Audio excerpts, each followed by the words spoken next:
हमारी आज की वीडियो स्मोकिंग के बारे में है। हम सबको पता है कि स्मोकिंग के सेहत पे बहुत से मुज़र असरात हैं। स्मोकिंग दिल की बीमारियों, लंग्स की बीमारियों, कैंसर्स, फालिज और बहुत सी बीमारियों की वजह है। लेकिन साथ ही साथ स्मोकिंग आर्थराइटिस भी कॉज करती है। जो लोग स्मोकिंग करते हैं उनमें आर्थराइटिस ज़्यादा शदीद होता है और इलाज के बावजूद आर्थराइटिस को कंट्रोल करना मुश्किल होता है। इसलिए बहुत अहम है कि आर्थराइटिस के पेशेंट्स स्मोकिंग से को मुकम्मल तौर पर क्विट कर दें। अगर आप स्मोकिंग मुकम्मल छोड़ नहीं सकते तो सिगरेट्स की तादाद को कम से कम करना आपके लिए बहुत मुफीद साबित होगा। आजकल सिगरेट छोड़ने वालों पेशेंट्स के लिए निकोटीन की बहुत सी अदर प्रोडक्ट्स भी अवेलेबल हैं।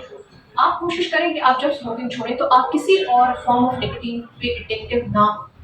स्मोकिंग को मुकम्मल तौर पर तर्क करना आपके जोड़ों की हेल्थ के लिए बहुत मुफीद है। अगर आपको इस दिन में कोई भी सवाल करना है या आपका कोई कमेंट है तो प्लीज़ कमेंट सेक्शन में आप अपना सवाल पोस्ट कर सकते हैं। हम नेक्स्ट वीडियोस में आपके सवाल का जवाब देने की कोशिश करेंगे। Thank you.